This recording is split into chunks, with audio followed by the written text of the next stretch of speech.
Hello. What is your name? Riley? Huh? Why? I'm testing it out. Nothing's live. Oh. I'm testing. Hello, my name is Riley. Are you going to do a podcast with me when you're older? Yeah. Why is that? I like being with my daddy. Why? I'm not cool. Yes, Mom. How am I cool, bud?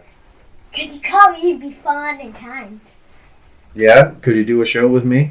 Yeah. Well, what would our show be about? Life with a 7-year-old daughter. Life with a 7-year-old daughter? Mm-hmm. We can review my life. What? We can review. You can review your job, and Right. I can just do it with you. Well, what if you, like do it when you're, 16? I'll do it with my boyfriend. I'm not going to have a boyfriend, bud. You don't have him at 13. 13? Yeah. I don't agree with that. Oh, headphones. Thank you for downloading our recent episode. For more episodes like this, go to movieguyspodcast.podbean.com for more episodes. Enjoy the show. We're here talking about here because I'm here and everywhere. I don't know. That was terrible. I was trying to come up with puns. I failed. Our first review of the new year. Eric, how the hell you doing? I didn't know if you were just winging that or if I was kind of it was starting off. I was just like, wow, he really thought about this. And then, no, never mind. He tried to ad-lib that the entire way through, and it did not work. It didn't You want to try it work. again? And we have... No, I don't, because I don't want to fail. We have new microphone setups. You can't see us, of course, but we have the radio style with the arm now and the fancy mics. We did it all for you. All for The you. listener. Yes. All for you, the listener. But we're talking about here a movie that my wife has been begging me to go see for what, about a month? 2 months since it's been out? There's been some buzz around this movie, right? It's a gimmick movie, absolutely. There's always buzz around a gimmick movie. Robert Zemeckis. Does a Robert Zemeckis movie mean anything anymore? Like a Spielberg or a Tarantino, right? Does that mean anything? Maybe not like it once did, but especially because of the last movies that he has done. But I would say, 20, maybe 30 years ago, it was probably worth something. No, I don't agree. I mean, I'm thinking about it. I was looking at his filmography, and it's like, okay, the Back to the Future trilogy got worse as it went, right? But didn't he do Roger Rabbit? Oh, yeah, listen, there's a lot of movies that I could... Okay, let's pull it up here. Here we go. He did a few of these short, I Want to Hold Your Hand. Oh, that was the Beatles thing. Oh, and Beatles was in this movie, so that's a nice little callback. I'm sure that he, one of those directors that likes to hide his kind of little clues in there. I don't think so. Used Cars. What do you mean you don't think so? I mean, he's got Ben Franklin in this one. Ben Franklin was in Doc Brown's Garage. Anyway. I'm asking you this question because I don't think this guy is buzzworthy. Romancing the Stone. Okay. That movie's terrible. Back to the Future. Okay. Who Framed Roger Rabbit, of course, is a fantastic one, right? Back to the Future, Roger Rabbit. Forrest Gump. Forrest Gump. Okay, so this Forrest Gump, Castaway, this guy is a gimmick guy. You want me to keep going? I mean, what else does he have besides ones that is named? Contact.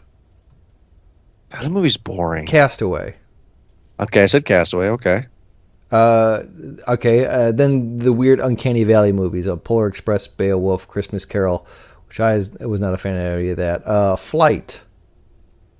You're not winning me over. I'm not saying that. That's probably the last one. Flight was one with Denzel Washington. When he was an alcoholic. Yes. Yeah, I'm just saying, then the reason after I bring him up, it was Welcome to Marwin, which I think you wanted to watch. I did like that. Yeah. Yeah, well, because I saw the documentary first. The Witches, the new one, which we had done. Which is bad. The new Pinocchio, which we have done. So he has two. And this is the third one. Yes. Robert Zemeckis has the golden headphones. Congratulations, Robert. I know you've been waiting for it. It's in the mail. So the reason why I bring him up is because I feel like this guy has an old school reputation of being gimmicky, and this is clearly a gimmick movie, right? The camera's in one position, and it doesn't change. Yeah. right? That's the whole gimmick. That's the idea. Based off a comic that I guess is written, drawn the same way, right? It's just here at this location. I do, on paper, no pun intended, like the idea. Yeah, sure. I think it's a very good idea. It probably works well in the pitching room when you're trying to sell it to the studio. I think it works well on stage. You know what? I said the same thing, Jordan. I was like, Yeah, I mean, something this like would be- this probably works best on stage. Right. I mean, because that's what it is, right? You're in the audience and you're watching a play. You only can see what your eyes are showing you, not like a movie, right? Yes. This is the first time that Tom Hanks and Robin Wright are back together 30 years later after Forrest Gump. Does that matter? No. Here's the thing is this movie has some good things that it should be getting movie of the year, right? Like the marketing. You got Robert Zemeckis and Tom Hanks together again. Boom, on the poster, right? Robin Wright hasn't been with Tom Hanks since Forrest Gump. Boom, 30 years later. Like this should be huge. You would think. Why is it not a big movie? I think just because of what we said, it's a gimmick thing, right? And it Gimmick doesn't even movies work, feel, I don't know, it feels like a Thornton Wilder kind of play here, where it really just is like, hey, look at this little piece of America, and look at this family, and look at how they're the real life that they're living. It doesn't like push the boundaries. It's not even a good story, to be honest. For me. Did you think it was? Because I found I understand what they were trying to do, but there was a lot of bouncing around, and it felt like because of that they were trying to highlight one story more than the others, and the only reason why they had the other stories going on was just to provide you a bit of cushion between the main storyline. I don't disagree with anything that you said, but I thought about this today. I thought about The Notebook, right? I think you think about that movie every day, I think. No, I don't. The reason why I thought about it, yes, Before you go to bed, as soon as you wake up. it wasn't creepy. He just built a house of love. We can both agree that The Notebook is not a good movie, Wrote new right? letters for every day. Every day for a year. The Notebook's not a great movie, right? Like it's not like great given an Oscar movie, right? But Notebook does exactly what it's set out to do, which I feel is the same category as here. Like it's showing us exactly what it wants us to show us, because we're gonna pull at some heartstrings here. They succeeded. I mean, if you want a sappy Americana story from rags to riches, I mean, you're gonna get this, right? I mean, this is not what you want. In the words of Gladiator, are you not entertained? I was kind of depressed in this movie. It seemed like more of the storylines weren't feel-good storylines, except for maybe one, possibly two, if you count the Native Americans, who seemed to live a full life. Three, if you want to count the dinosaurs. Oh wait, no, never mind. They all died. Never mind. Just Well, hold on now. just like the influenza guy, just like the grandparents, or the Paul Bettany and Rose, or I'm sorry, Al and Rose in this movie, and just like a modern day family and their housekeeper who died. So I want to talk about something that the movie doesn't do, because that was my first big complaint of this movie, was there is no titles, right? There's no like, we're at 200 BC, we're at 1975, right? We don't get that, right? It jumps over the place. And to be honest with you, I don't like that. I kind of wish the movie just told in order, so I kind of want to review this in order. Like, I want to talk about each group of family in order and not jump around, so we don't confuse ourselves, possibly, or the audience. Is that cool? Yeah, that's fine, because it definitely goes into a lot of different eras. Right. First family, dinosaurs, dead, meteor. Got it. Move on. I don't know why they did that. That is so stupid. Yes, I know why they did it. Because it's a gimmick. Right? I mean, okay. It's No, fine. I think it was just a visual thing. Yeah, you're right. Yeah. Family 2, I'm just going to call all of them families. Family 2 is the Native Americans. Does not speak. Clearly, male is courting female. pregnant. She dies old. He does not. Again, doesn't need to be here at all. Now, you said off air it needed to be here, but I disagree with you. Oh, I think the only reason why it was there, again, was just to add another further back point. I guess they're spanning a huge time range, and they wanted to include that, and then they tie it back in with the artifact finding in what the 60s or the 70s or whatever. I call them the main family. Yeah, we'll call it the main family. Yeah. Yeah. It doesn't seem stupid. like it really had a whole purpose. They had about as much purpose as the dinosaurs. Right. Yeah. That's why I'm kind of going through them fast.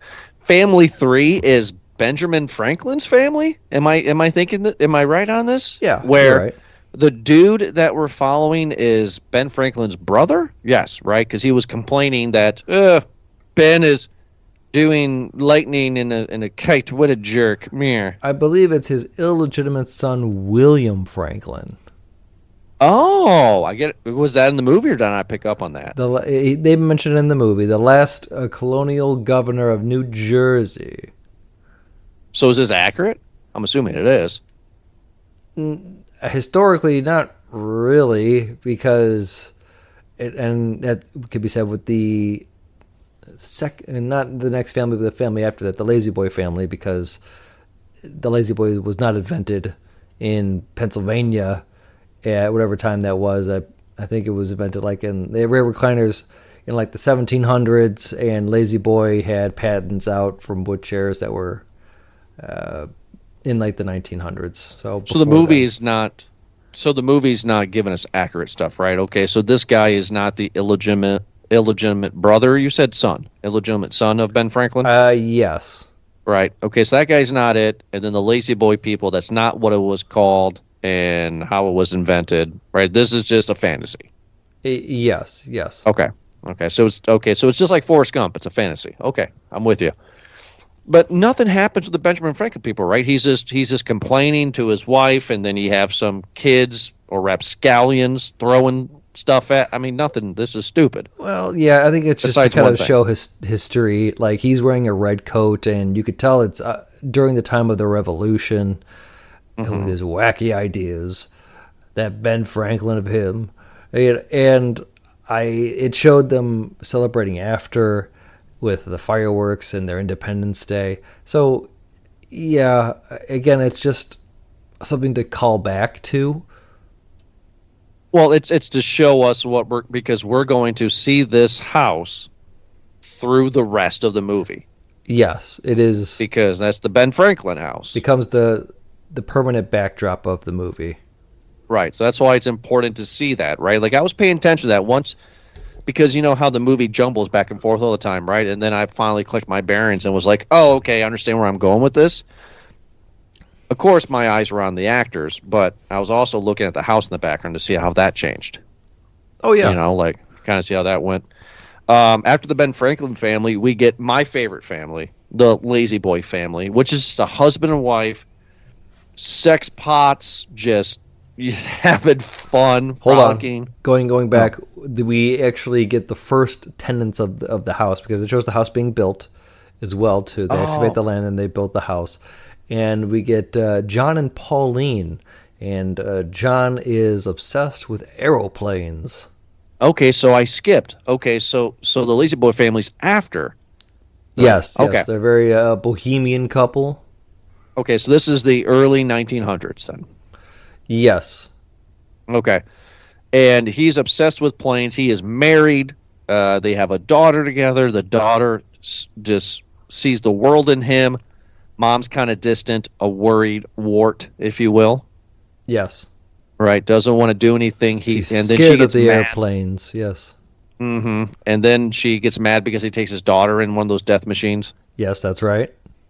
And then history, they said he died of flu, and I'm thinking this is after World War I, right? So it's the Spanish flu that killed him. That's right. Okay, so that was just a guess that I had, but that's where we're at in history. That is correct, yes. Okay. Didn't care about this couple at all. I mean, kinda did, not much, right? I mean, I liked him. I didn't like her. I liked him and his daughter. What, the airplane couple? Yeah, the airplane couple. Yeah, again, every couple besides the main family is just to give you some fresh air. Okay. There's no All right. story. Like they have side story. You're right. They have side stories that are very consequential to the main storyline. That they're just like little quips almost of like history that sometimes they call back to and sometimes they don't. And it seemed like more often than not in these periods that we see is more just to kind of show like the history of the house and what was going on. Like we got to hear Ed Sullivan in the background for when Alan Rose were there, I believe. And we got to hear, the airplanes coming through and them referencing a lot of historical events, whether it be pop culture or like global. I think that they do the moon landing there too. I think there was a lot. I think so. Yeah. Yeah. Okay. So I went back now. All right. So the couple that's my favorite is the Lazy Boy couple. Well, yeah, I think that's everyone's favorite couple. They were the only ones with a happy ending. They were flirtatious. They were fun. What did he call the Lazy Boy? What did he call the lazy boy? Relax? Relax-a-boy? Yeah, relax boy or something like that. Relaxy boy? Yeah. And then he even made that comment that you said too. He was like, no, sweetie, they've had recliner chairs since the 1700s, but this one swivels or something like that. Like something like that. Yeah. It was really fun because it's like, what are these two doing together? She is just out there and crazy and kooky and fun. And then he's so crazy that he invents this lazy boy. And so they're the second occupants of the house, but we don't know what happens to them. They say they moved to California, so I'm assuming they live a life of luxury and yeah, that's it, right? Safe to assume. So who was family 3?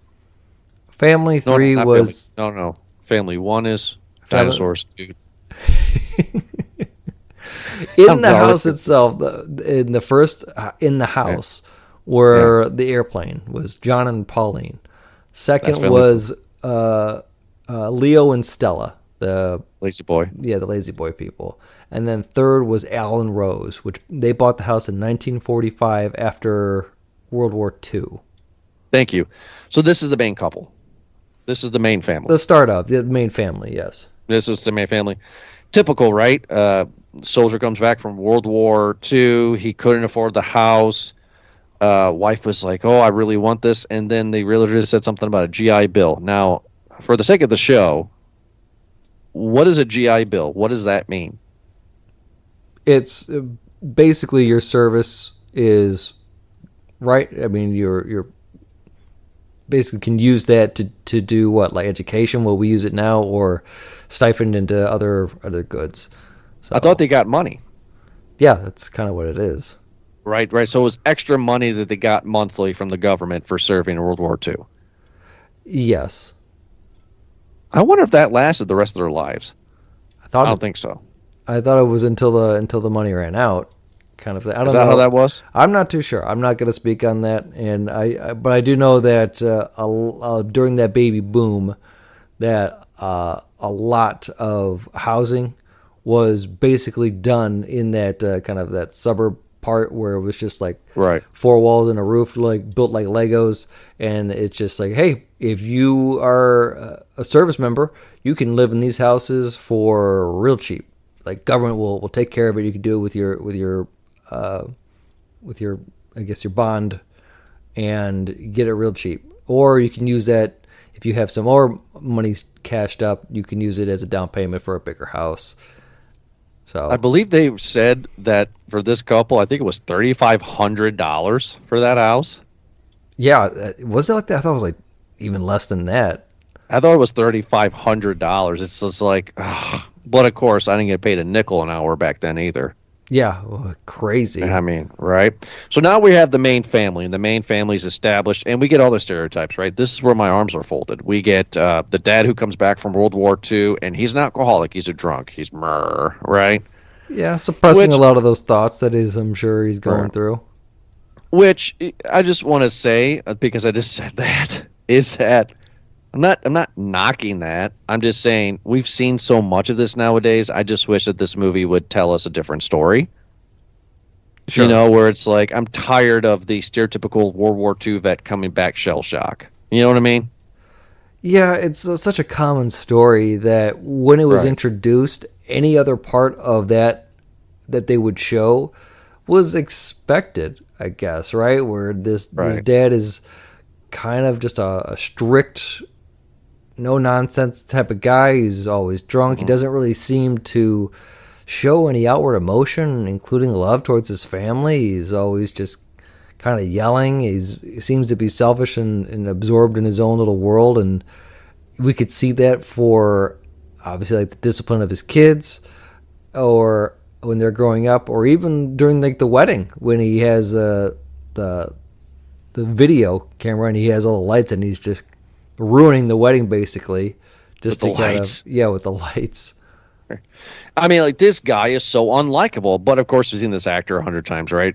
He was the albino in Da Vinci Code. Of course, he was the imaginary best friend in Beautiful Mind. I've seen this guy 1,000 It's times. Paul Bettany. Right. Yeah. I stand by what I say. He's a Vision and from Marvel. No, he's not. Okay. He's those two things, and that's it. That's yes, I it. know he's been.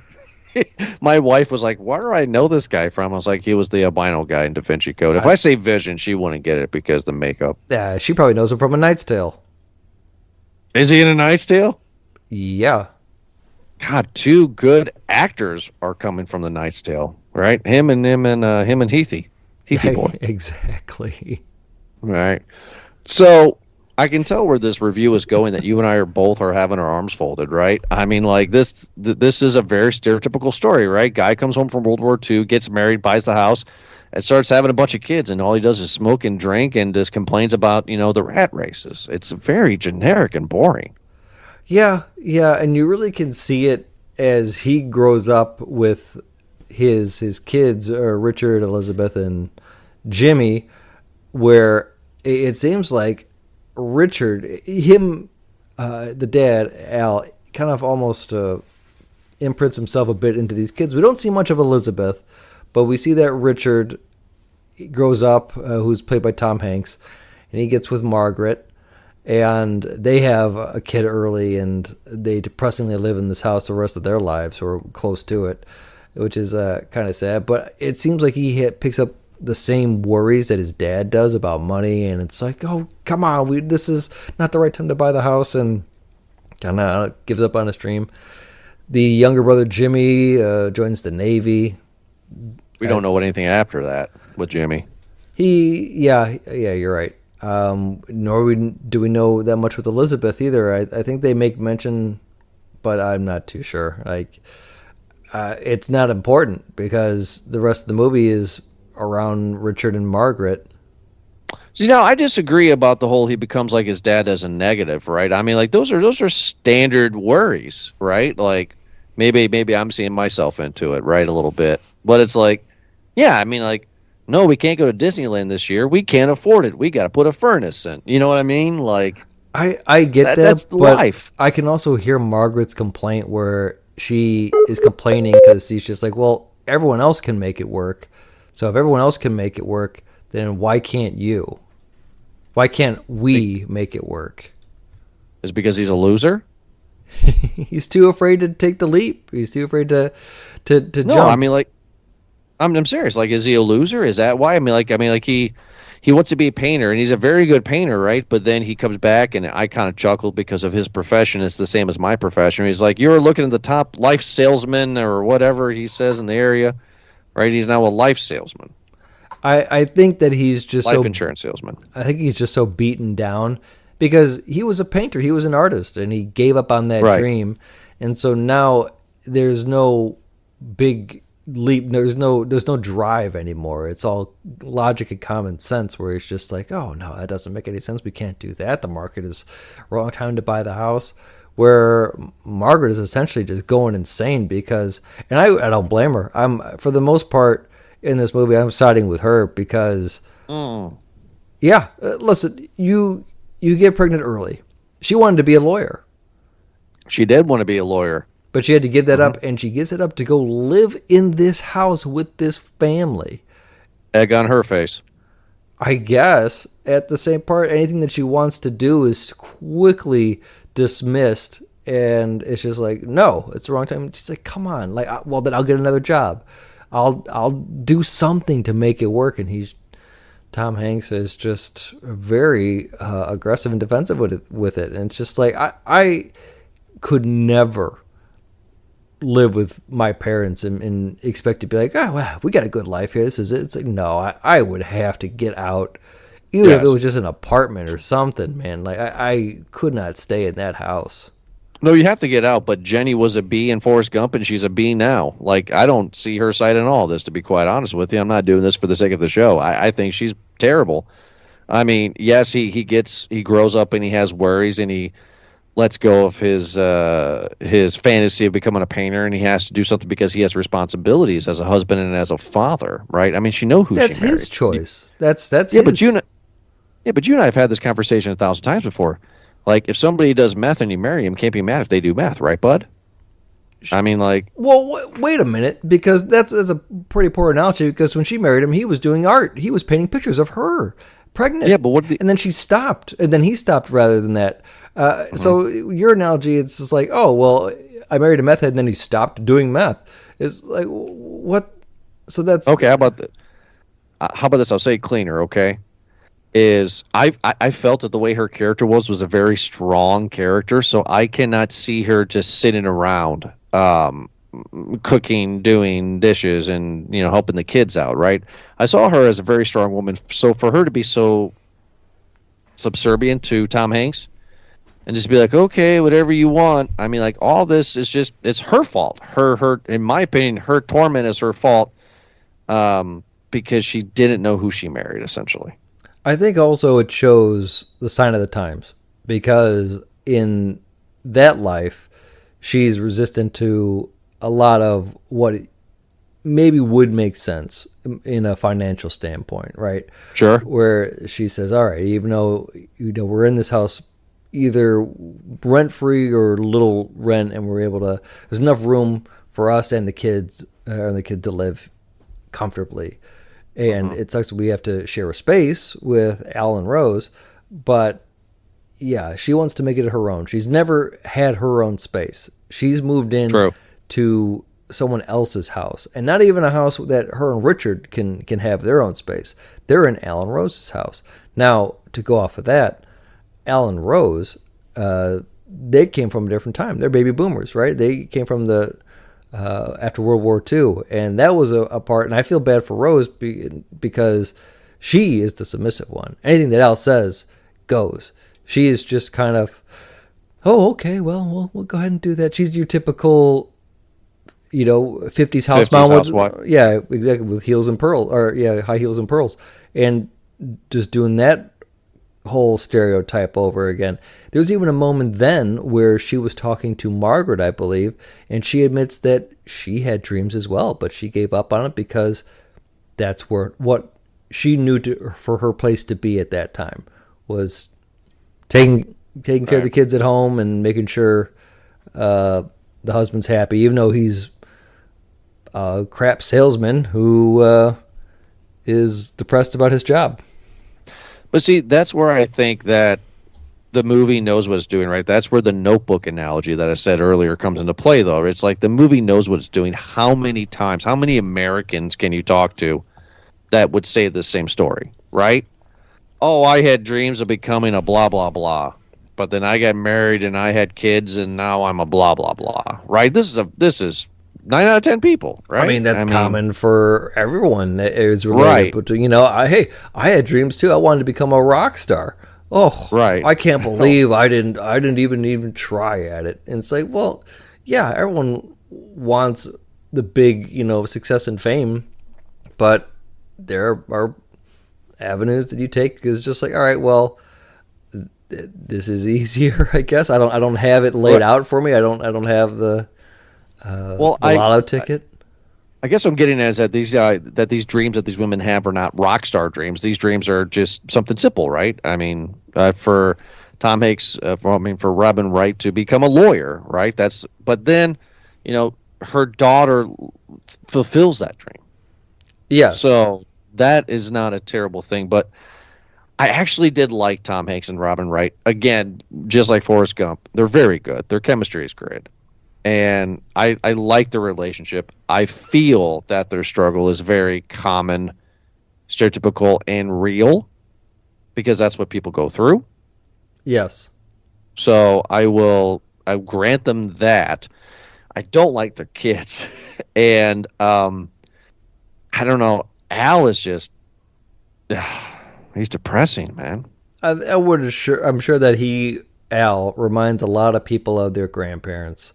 Or the grandpa, who is just that kind of guy, who is maybe you've heard or seen that before, where they moved out of the house and to Florida, right? And then only to come back and live with their kids because of medical issues. It just seems, like a very real story, because you probably have a family member or a friend who's gone through it. Some of us have. I think you know that behind the scenes with me right now, with all the stuff that I've gone through these past few years. I found a lot of things that were relatable with Alan Rose. I saw a lot of my grandparents in them. Right. Absolutely. Absolutely. And like you said, too, we get a lot of the culture references, right? We get the, Ed Sullivan, like you said. And then what was fun for me, too, was watching the TVs, right? Because for some reason, everybody that moves into this house always puts the entertainment stand, either the radio or the TV, in that one area. Like, nobody rearranges this into the modern couple, which I don't think, maybe they did. But it's like, it was a radio at first, and it became a crappy, black and white TV, and it grew, right? So that's where we get to see the moon landing and everything else. So, while this is going, so Tom Hanks and Robin Wright get pregnant, which I guess they don't mind fornicating in their parents' house, well, his parents' house, and they have kids, and then they grow. See, that is weird, though, right? I mean, so mom and dad live in house, mom and dad have kids, and then those kids have kids, and then like this whole family lives. How big? Which we'll find out at the end, which I call BS on. How big is this house? Right. Seeing them, we only get to see one room of it. But yeah, they told us, I think at the beginning when they were doing the first tenants, or maybe it was Alan Rose when the realtor was talking with him then, that it's a 4-bedroom, 2-bath. That's a 4-bedroom, 2-bath. See, because at the end, you know what I'm talking about, right? The big thing. Then I'm just like, okay, I'm expecting like a Ben Franklin house. Yeah, you would think it's, but I'm quite sure that they said it's a 4-bedroom, maybe 1.5. But how the heck? And the funny thing is that Tom Hanks and Robin Wright's kids grew up only one kid. They have one daughter, Vanessa. Tom Hanks? Yes. Oh, that's right. Yeah. Okay. So then he has a younger sister Elizabeth and younger brother Jimmy, who they are growing up the entire time with them until eventually they leave. Oh, that's all right. Okay, because Tom Hanks and Robin Wright's daughter is she the one that's dancing in the 80s? Yes, that's right. So she's okay. So Alan Rose are not boomers then. So Tom Hanks and Robin Wright are boomers. Oh, you're right. I got that backwards. Right then? Yes, you're right. They're silent generation then. Alan Rose. And then their daughter is, she's before. I mean, she Gen X. Yeah, she'd be Gen X. Is she Gen X? Okay. Okay. Anyway, can we move forward to the modern day couple? Yeah. Devin and Helen, and their son Justin. We made fun of the dinosaurs and the Native American a little bit, but my biggest complaint when I turned this movie off was this modern couple. Because of COVID-19? A lot of the modern stuff was just why? Why? Like What it's is your just complaint about that? It's at this point it's really to me showing what's it? 1, 2, 3, 4, now 5 different families, and the big thing that maybe happened in them. We've had at this point 2 pandemics that have shown a Spanish flu and a COVID-19, right? We've had a few big world events, world wars that were happening in there, right? It's just kind of just showing the marks of history. okay, but I'm bored. I mean, like, I hated this. This Modern Family added nothing to the plot. Hated it. Really? Just cut them out completely, in my opinion. You could say the same for the others. Of course you can, right? But it was just something about it. Like, okay, so what annoyed me was Because they're not white. Is that what it is, Jordan? You know what's really funny? The black talk upsetted you. You know what's really funny is true Upset story. you, excuse me. Yes. I'm grandfather on this one. True story. I said to Jean after we talked about it after the movie, and I was talking about my displeasures with The Last Family. She went, "Why?" Yeah. And I was like, "Not for the reasons that you think. I just don't like it." And she's just like, "Let's talk about it, big guy." And it's like, no. And it made me think of you. No, I don't like how we have this maid, right? And then we see her journey through COVID. It's like, oh, God, okay, here we go, COVID, right? And then The elbow very touching. real. Huh? The elbow touching that they did. Remember that? Yeah, it was so stupid to me. And then I'm going to say too, it's like, I know this happens in real families, but it's like the sit down talk of what to say for a cop. I'm just like, jeez, like it just, I don't know. I just felt like it got a little political there a little bit. You know what I mean? Really? Okay. A little bit. Yeah, just a little bit like, just like this is what happens when this is what you do when a cop stops you. It's like, okay, I do you add understand anything to the plot? I understand what you're going for here. I Please do. talk to me because I sound like a jerk. Yeah. Oh, I Talk for me. I fully want to let you just keep on talking and let you dig more. Very much so. Yeah, exactly. And you're into the hole that you're digging. Help me out there. I understand what you mean, that you feel like there was some sort of a representation that was purposely made in a very white movie already, that you Right. kind of had to be inclusive with this. And I can understand why maybe some people felt that way. Sure. In the other part, I think that it showed a lot because we don't know how life was during the first pandemic, the Spanish flu. We got to see that, right? We don't know how much life was like during the World War or even in the turn of the century with the Bohemian couple. We got to see that, right? And I don't know about you, Jordan, but I didn't grow up black. So I get to see this piece of reality for that family where Sure. I didn't have a talk like that. I don't know if you Right. did have a talk like that. No. But that is very normal for a modern family, a modern black American family, to have a talk like that. And so to have that captured, I think, in a movie like this shows something. I can understand, again, where many people would feel that it's like, okay, well, I roll here because this is, I don't want to use the word woke, but that's what they're going to say because that's kind of what it is. But it's still, I think it's just showing more of the times. You have that because right around the time of pandemics and everything too, you had this hot button issue of police brutality, right? When I'm sure that was a very scary thing for a lot of families, just like Spanish flu was a scary a lot of things for other families for around that time. And, Right. The Russians dropping the nuke was probably a very scary thing during the 60s as well too. So I think it's just I guess I'm another piece showing of the family, of another part of life of them. I guess I'm just saying, like, I'm not here to see Bohemian couple or Silent Generation couple or anything. Like, I'm here to see Tom Hanks and Robin Wright. That's the reason why I'm here. I was promised dinosaurs, okay, and I only You got were- 2 minutes of dinosaurs, maybe. Maybe you got 60 seconds of dinosaurs, right? But it's like I just don't feel the modern couple was necessary regardless of race. I just don't feel like they I'm not here for them. I'm not here for these other couples. I want to see Tom Hanks and Robin Wright. That's what I want to see. And then my wife corrected me because Tom Hanks and Robin Wright get old, right? And damn her, we may have a fight on this. But she's just like, she's showing signs of dementia, which is very real in my family. You know that, right, behind the scenes. And then she still says, you know, I'm going to leave his ass. We've been married for like 40 years, but I'm still going to leave his ass. You know, F him, you know. And that made me hate her a lot. Really?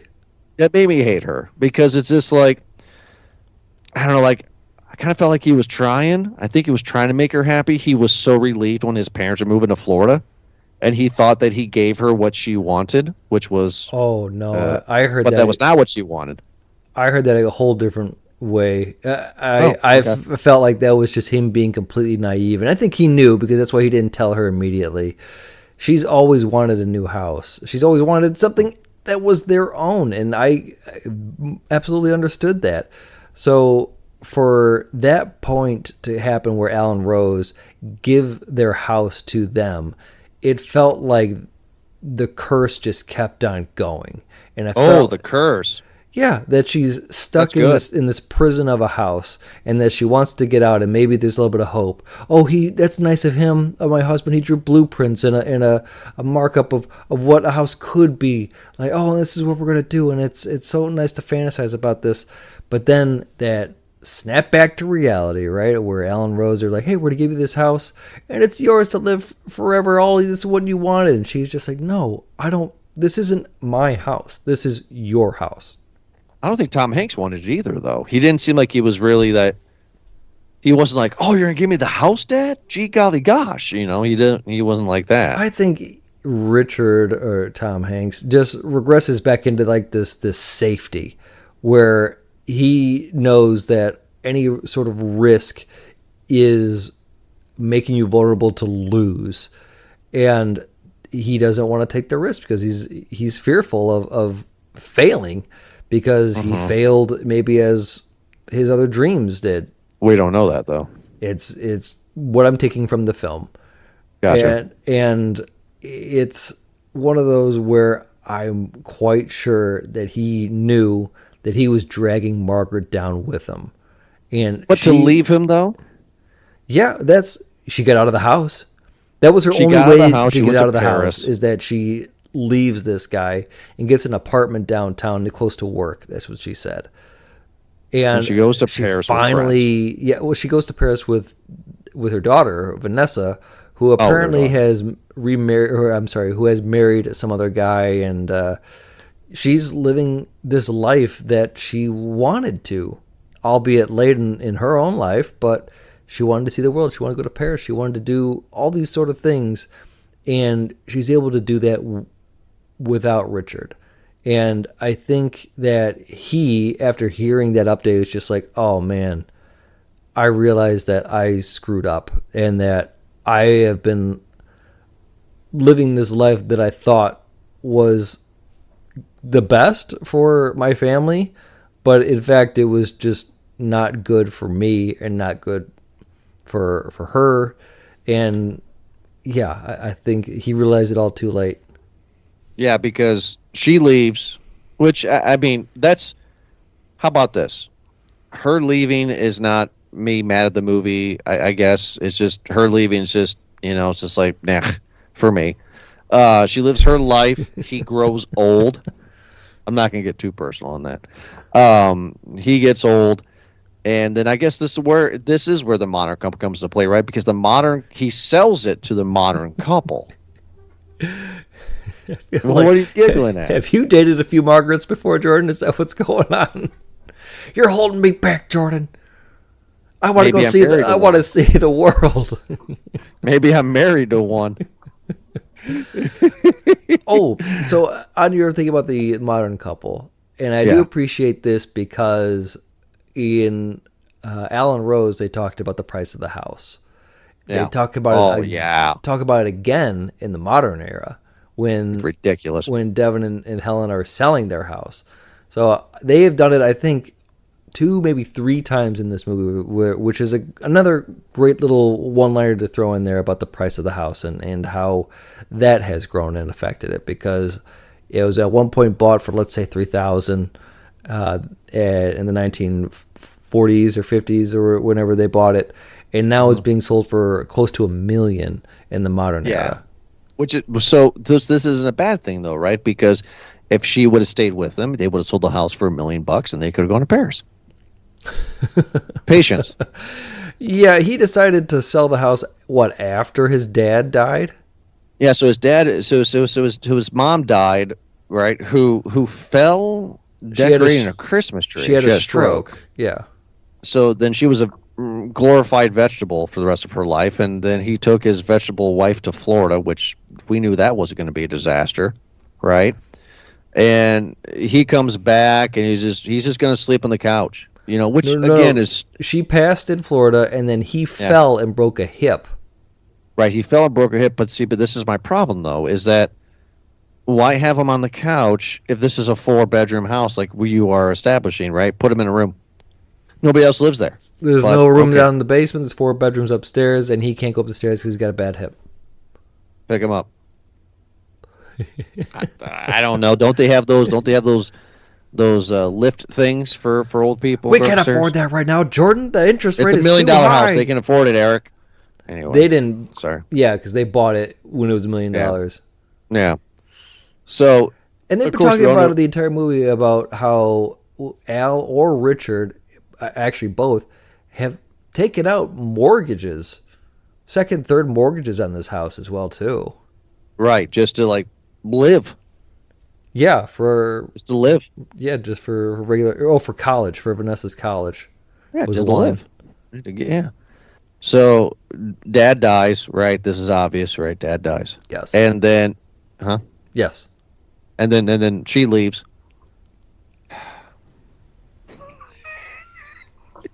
I don't like that. And new modern couple buys it. COVID happens, and they turn around and they sell it. And the movie ends with the realtor allowing Tom Hanks to go one more walkthrough with the love of his life, who is dementia ridden. And then she finally admits that she's home. We're here. I told you. I remember the blue ribbon. Told you. Yep. I told you. The Notebook all over again there? No, yeah. I mean, she it's BS. I mean, because of that line, her leaving him and going to Paris and just living this not lavish, but living the lifestyle that she wanted for a few years, BS. How is that BS, Jordan? So when they say that when people are drunk, the truth comes out? Yes. I've seen it. I'm sure you have in real life, too. I've seen it with multiple family members in my life. With dementia, the truth comes out. Because all they know, they don't know the lie. So what are you getting at here? That her truth is that she is appreciating that... Yes. What? Jordan, she's reminiscing that she grew up in this house and that, even though that it brought her happiness. There are happy moments that we get to see in this movie. We get to see many happy moments in this movie where they were growing up, like when Vanessa was a ghost. Do you remember that moment? That's a very warm moment, right? It's a very, very cute moment, but again, she says, "Oh my God, I'm here." I'm like, this is where this is her as the character telling me this is where she belongs. Yeah. Right there, that's my point, I guess, big guy. Okay. Hold on, let me find out. I forgot what the guy's name was who killed himself in Shawshank Redemption. Robert Zemeckis. Was not in Shawshank Redemption. The guy who killed himself? Yeah, he got out of the prison. Oh, Brooks? Brooks was here. Yeah, he hung himself, yeah. Yeah, exactly. Because he was in a different world that he didn't know anything about, right? The world that he knew was the prison. And that's kind of in the same part of Margaret. The world that she knows, the family memories that she has is in this prison. And so when she has dementia and she goes back to it and she remembers a good moment, a warm, happy moment, like finding that ribbon for her daughter who lit up because she was so torn up about losing it, it brought her back to that. Okay. I'm sure the camera panned out right before she crashed, and she's like, "Oh, I remember. This is our place. Oh yeah, this is all the place where my father-in-law Al was saying all that mean crap about me." And who are you? I don't know who you are. You're not Noah. What's going on? You're right. You know what? I retract what I said. You're right. You sold me. No BS. You sold me. You watch your movie, and I watch this movie, and I think in a different lens as well too. And everyone else could, because again, this probably will hit different notes with different people. Of course. We get the only time the camera moves, right? She goes, "Oh my God, this is the place where I have happy memories, blah, blah, blah." And the camera pans and it goes out, and I'm like, okay, I'm excited in a way, Eric, because I'm like, I want to know what this mansion looks like. You're across the street from Ben Franklin's house. It's a modern, old, American colonial style home. Single car garage kind of a thing. Nothing special. Yeah. We did, during the Modern Family, get to see a nice little trick where they were moving like a dresser or something with a mirror on it.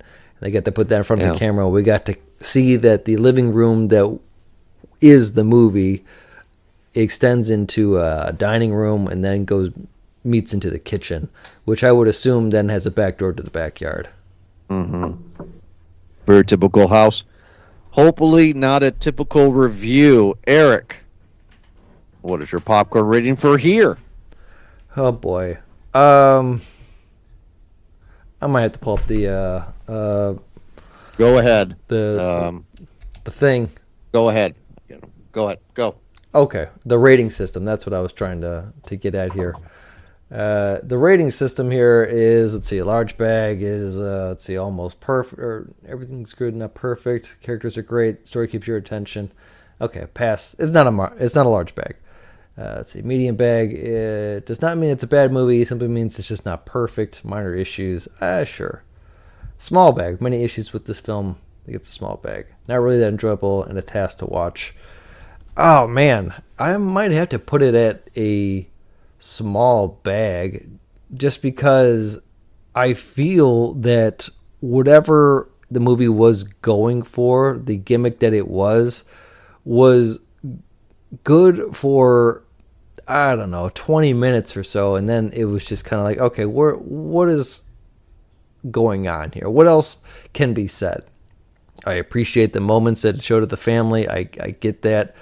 I get that it told this little complete story of Richard and Margaret.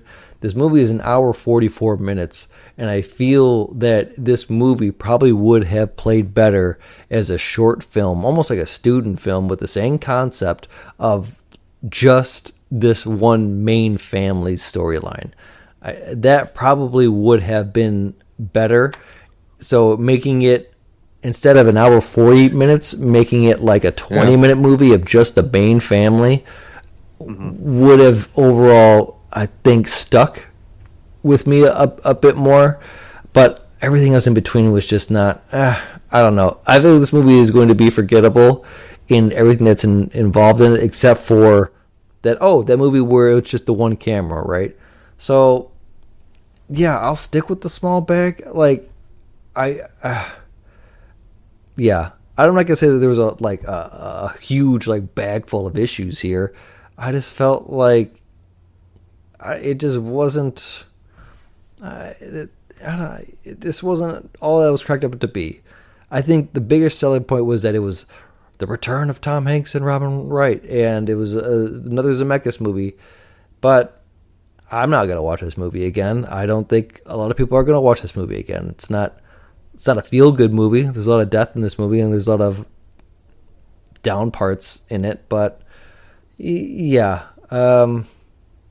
it's a one and done type of movie for me. So See, I don't know for me though. I'm shocked on a small. I don't know if it's a one and done. I don't know. It's because I do find the movie very, very relatable. I mean, very relatable. This might be a good movie to put on our second look category at the end of of this season. Right. It might just take more thought about it because, again, I feel if you talk to the right person, it's going to trigger a story with them. A lot of these moments probably are triggering a lot of memories for a lot of people. Well, okay, so let's just go with something personal for a minute. Personal meaning me and you, right? So I see a lot of myself in Tom Hanks in this, to be truthful with you, because right now at this point in my life, would I go on Craigslist and look for people to help co-host a podcast? You're absolutely crazy. You know what I mean? Yeah. Like, I did that a decade ago because I was young and I love to paint, and you know what I mean? Like, I had no cares, no responsibilities.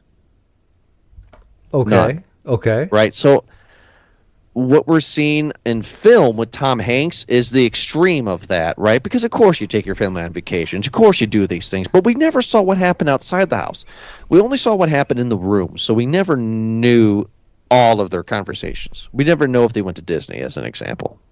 You know? Sure. There's going to be good and bad moments for Right. all of these families. Right, but we can only judge on what we see, right? What the camera shows us. So it is very relatable because I would not do the things that I did 10 years ago because I have way more to lose. Yeah, well, yeah.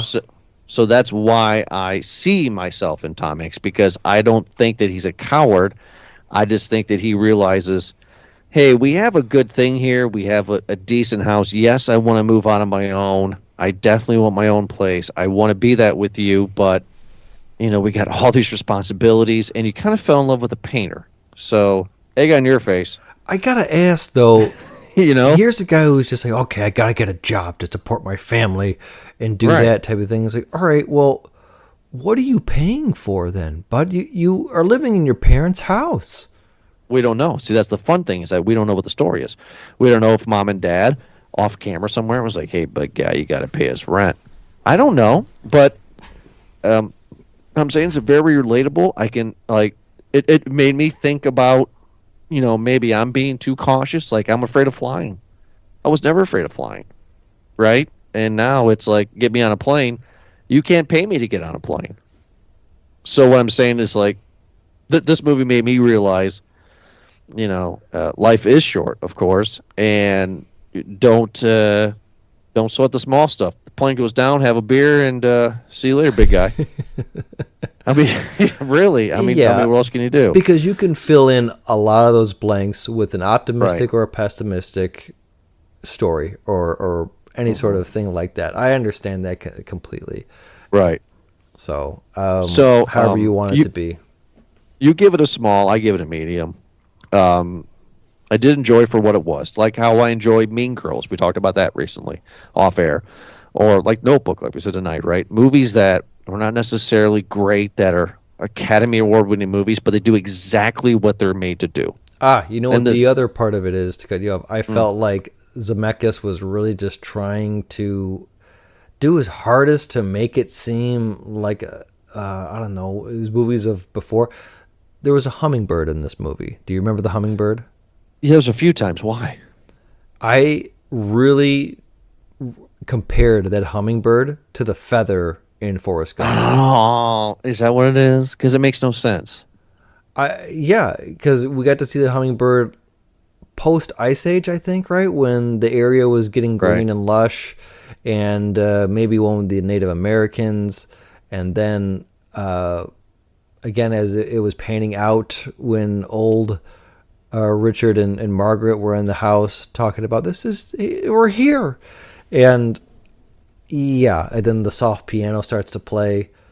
It doesn't. Well, It seemed very much like Zemeckis was remembering Forrest Gump. He's like, oh yeah, it worked then. Maybe it'll work now.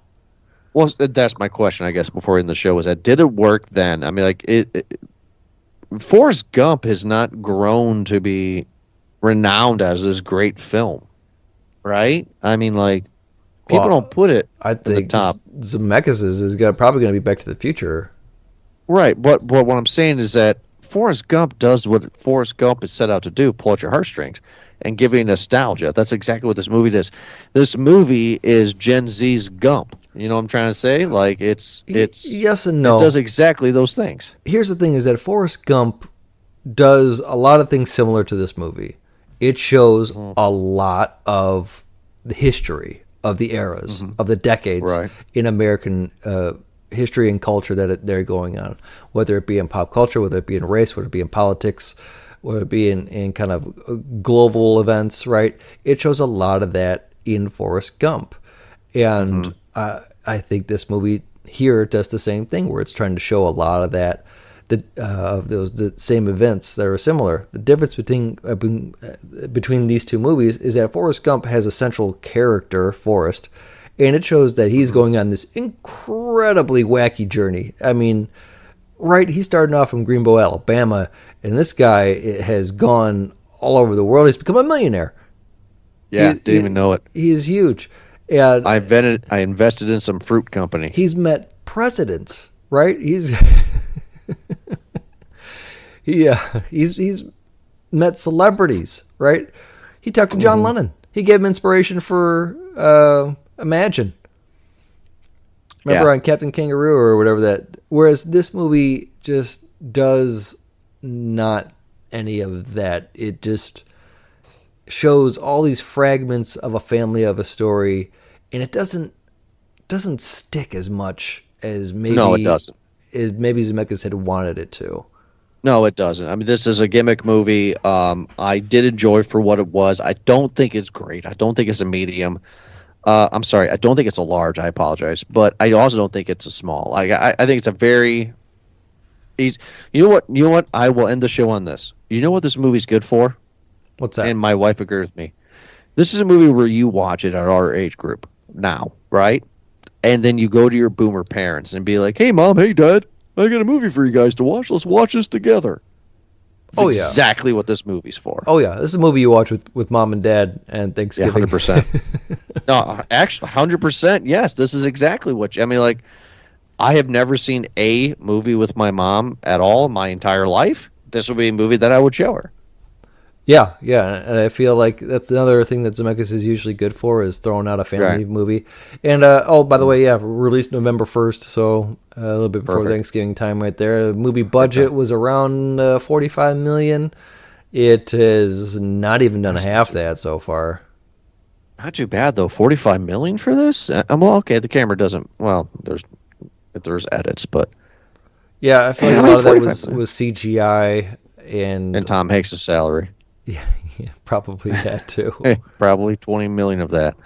I say medium, you say small. That's totally cool. Maybe this will go into the second look category a whole year from now. We don't know. We got a lot of movies to review.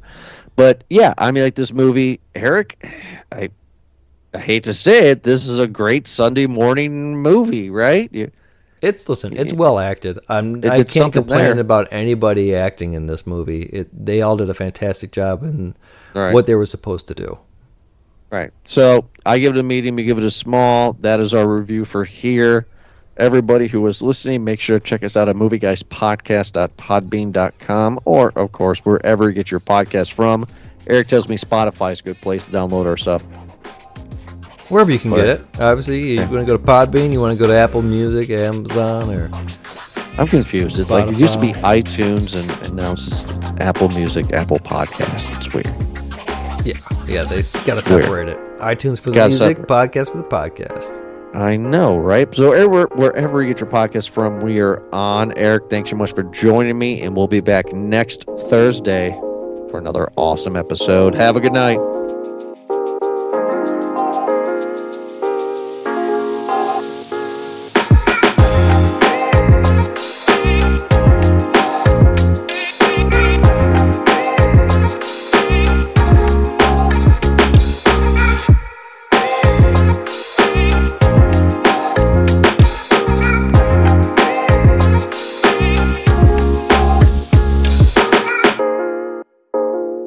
how about this? To make the list easier, you go there specifically for the breakfast. All right, well, let's jump right in. Let's jump right in, okay? Now, these are Riley's. So I'm going to go easy first, okay? Wendy's. I've never had Wendy's breakfast. What? Yeah, you know, and there's been a weird thing, because I've had, obviously, you know that I'm a fan of White Castle breakfast. Right. I have had and enjoyed Arby's breakfast, but I guess that was just a test in some selective spots, and I guess not every Arby's does that, so people call me crazy. They go, Eric, I don't know what you're talking about. Arby's never had breakfast, and I say, they do. You can look that up. It's pretty good. But, no, since Wendy's had introduced its breakfast, I have never actually had it. So 6. You're just going to go with a straight 6, right? Almost in the middle, essentially. There's 10 of them here. I didn't. I apologize. There's 10. Go 10. I don't know what I haven't had. So. All right. So Wendy's for you. Okay. Where are you going to put IHOP? Oh, jeez. Right there, right? New IHOP or old IHOP? You know, whatever makes you happy. 8. Really? Where are you baking that off of? Just overall quality, I feel like it's gone down completely. I feel like everything in that restaurant is just sticky. Everything. The door handles, the floor from dining room to bathroom, everything's just sticky. I did at one point enjoy their pancakes. I feel like everything else is not what you get there, right? Right. It's for me just dropped in. Again, anything that they have had, I would often find better at another place. See, I've not been to an IHOP in years, but Riley loves it. The original Pancake House. Oh, baby, baby. We got others, though. We got some good ones, though. Yeah. Listen, I'll do a number 3 for Pancake House, simply because House 3. I'm telling you right now, I putting it up there just because I think those pancakes are amazing. And other restaurants give you, hey, we can give you a side of toast, a fruit cup as a side. No, not Pancake House. They're like, we're going to give you 3 pancakes as a side. Maybe it's 2. It's amazing. And they are delicious. And I am a sucker for original Pancake House pancake. It's great. Everything else is good. They got a nice little Dutch boy there. They got some apple fritter pancakes. You know, everything is pretty standard, but that pancake at the Pancake House, top notch. Taco Bell. So while you're thinking about this, though, can I help you, though? What kind of pissed me off? If you want, yeah, I think I already have my idea. It was the day after Christmas. And I woke up, and for some reason, I had a hankering for some breakfast burritos. Right? Okay. And I said, Riley, let's go to Taco Bell and get breakfast. And she's like, Dad, that's crazy. That's nonsense. McDonald's. Taco Bell doesn't have breakfast. I was like, they do. And this shows you how I'm not in tune to it. I said, they have a waffle taco. Yeah. And Riley said, what's a waffle taco? I said, instead of the shell, it's a waffle. And she was like, let's go, right? So before we go, I go on my phone to see what they have. They got rid of everything breakfast. Okay. It's all breakfast burritos. Well, good for them. No, waffle taco, bud. That sounds amazing. That is, we've had this conversation before about how messy a waffle taco is. That'll ruin your pants real quick. You put syrup on that thing, it's delicious in the front end, squirts out the back, and you're not having fun. And and when I say squirt out of the back, I mean in all the different levels that it's supposed to mean. It's gross. And I would think when Taco Bell had introduced a breakfast that it was going to be breakfast burritos. Who am I to think? I know who am I. I'm a fan of Taco Bell, or at least I was. And then I went there and I realized they didn't have any of that. And it's just like they missed the mark. I think McDonald's has a better burrito or a better wrap than Taco Bell does. I've never had Taco Bell breakfast yet, so that's why I was asking. Where would you rank it? 7, I guess. Probably a 9, actually. Yeah, I'll go 9. I've never had the breakfast burritos. I've had their first run of breakfasts, the the taco thing, and then I think they had some other one. And like, just don't Taco Bell. You do the tacos so well. You don't need to try to compete with the king. Donald's, come on, no. No, I can't do it. Okay, ready? I'm going to give you the whitest of white restaurants. Are you ready to go? Oh, It's so white, you would say it's white. Cracker Barrel. Oh, that's pretty white. That's pretty white. I hate Cracker Barrel. I hate sitting outside for no reason for crap food. I hate when you walk in, you're going through a gift shop first. Yeah. I hate this restaurant so much, but they are known for their breakfast. Yeah, sure. I give it as Right. a 5. It's a nice kind of whatever. I do find it to be overrated, if I'm being completely honest, and overrated and overpriced. Mhm. I mean, I've had so many breakfasts elsewhere where it's just like, listen, who are we kidding ourselves? Okay, I can get this same scramble down the street from Joe's, and it's $8 cheaper. It's a bigger portion, and it's better. But yeah, Okay. that's where you go after church. Where do you put Denny's? Oh baby. Yeah, I'm getting ready. I'm getting there. I think Denny's is a safe 4. Moon's over Miami. Come on. To be honest, I never had a Denny's. Well, I'll get a Moon over Miami. That's the classic. It's a nice sandwich. You're gonna hate me. Let's go. You know I'm gonna ask you, right? I think so. Yeah, Tim Hortons. Oh, some T-Hos. Yeah, you do. Do you like T-Hos over Starbucks? Here's the thing: is that I don't mind their donuts. Mm-hmm. Their food does suck. See, I never had their food. I thought you loved Tim Hortons. I like their coffee, and I might be on a limb on this just because it was at one point pretty cheap to go get a coffee.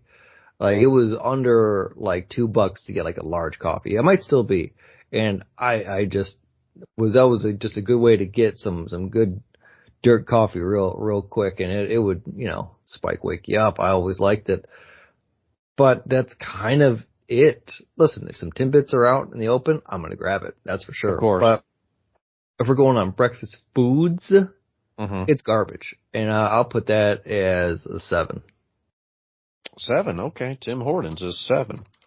Man, I tell you though, there is nothing better than just being hungover, well, there's a lot of things better than being hungover, but in the morning, on the weekends or something like that, and when I was heavy into my smoking days, and I'm just like deep into my morning session, just getting real baked.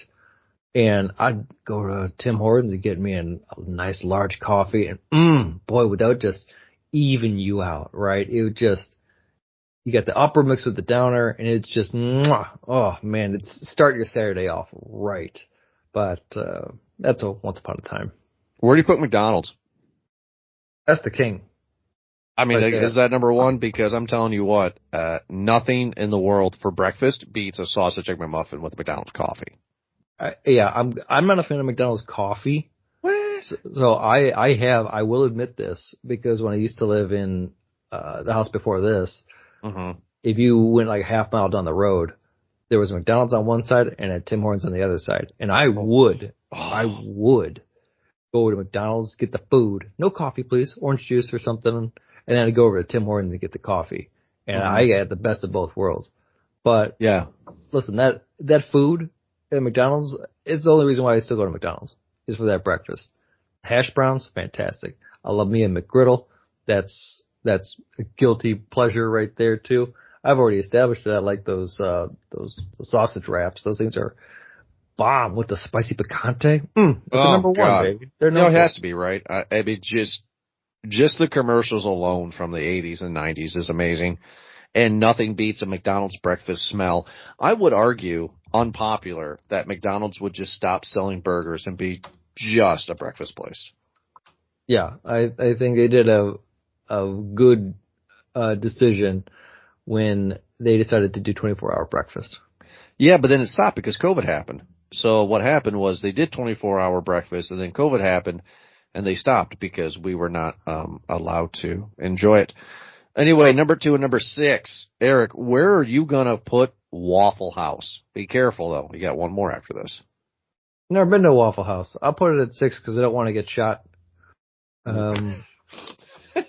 Apparently that's where you go to get a waffle and maybe get a scrap, you know, just. That was my wife's nice first date. Yeah, I mean, I've heard good things. It's not really on my list of things to try, but yeah, I'm sure it's good. Well, then you're going to place Bob Evans at number 2 then. Here we go. Yes. Is this a good list? I do like Bob Evans. McDonald's number 1, Bob Evans 2, Pancake House 3, Denny's 4, Cracker Barrel 5, Waffle House 6. I tell you, Bob Evans has a dish called like the Country Boy Breakfast, I think is what it's called. Okay. Where they basically take like 2 biscuits, they cut them in half, right? Put them on the plate, right? Put hash browns on top, right? Cover that stuff in sausage gravy, and then 2 eggs on top. Mwah. Yeah, ready. The omelet that I always get would be the Southwest omelet. So around here, there's obviously like the few one-offs that are not franchised, and I appreciate you for not putting out, you know, because everyone has their own. But around here, there's a place we all know as Coney Islands around here. Right. Yeah. And it's just your greasy spoon restaurant kind of a thing.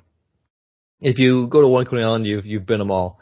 Not the ones that we went to, the hot dog one. There's a chain of Nationals and Leo's Coney Island. And there's a few other ones. And they just kind of had the same breakfast special. There is one in Ferndale called Hambo's Coney Island. And I have gone there so often that they know me by name.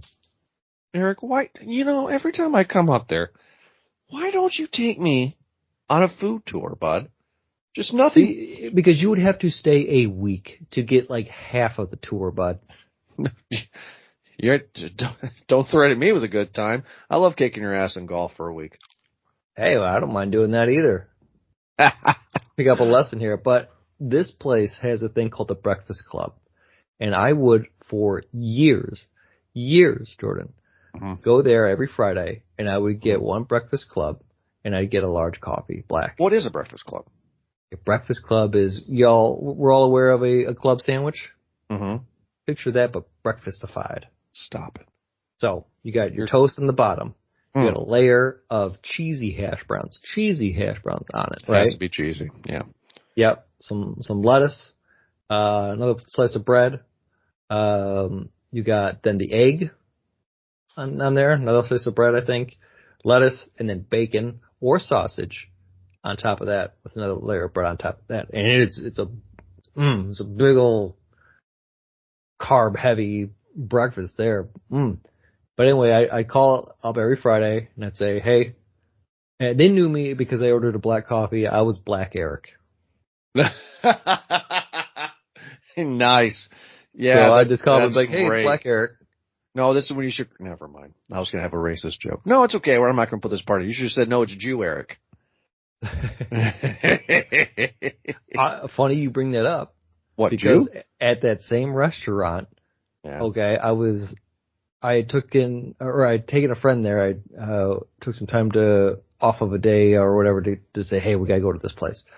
And we sat down, and this is one of those places where it has like the 2 like lifer waitresses and then a rotating door of the other staff, right? They have like 1, maybe 2 cooks who have been there for like 40 years. His name's Steve, very nice guy. And this one part-time waitress comes up, and she was making conversation. She's like, "Oh, hey," and I go, "Hi." She's cutie, so I was okay. I'll keep conversation with her. Kind of a thing. I thought she's talking me up, trying to get an extra tip, but she's like giving me a look, like, "Hey, I go, oh, hi, my name's Eric. Who are you? And she's like, oh, I'm so-and-so. Did I see you at Temple? Temple. It's like, no. It's like, no. Yes, you No, did. Yes, Eric. You would say yes. What's that movie? No, I'm not going to pull a Tom Arnold here and convert just to You to say somebody. yes. I couldn't even pretend. Yeah, all the features were there, and she's just like, "Oh, this guy, he is super obviously Jewy. one of us." Yes. Yeah. I mean, okay. So Obviously you one of the obviously chosen. So you did the nice guy thing, but you should have done. Yes, I was there. I'm sorry, I did not see you. You want to sit down? No, in fact, I went, "Oh my God, no!" Oh, and I threw my change on the ground. I believe that, but I know that's not true. I ran out the door. You want to talk some here? Yeah. All right.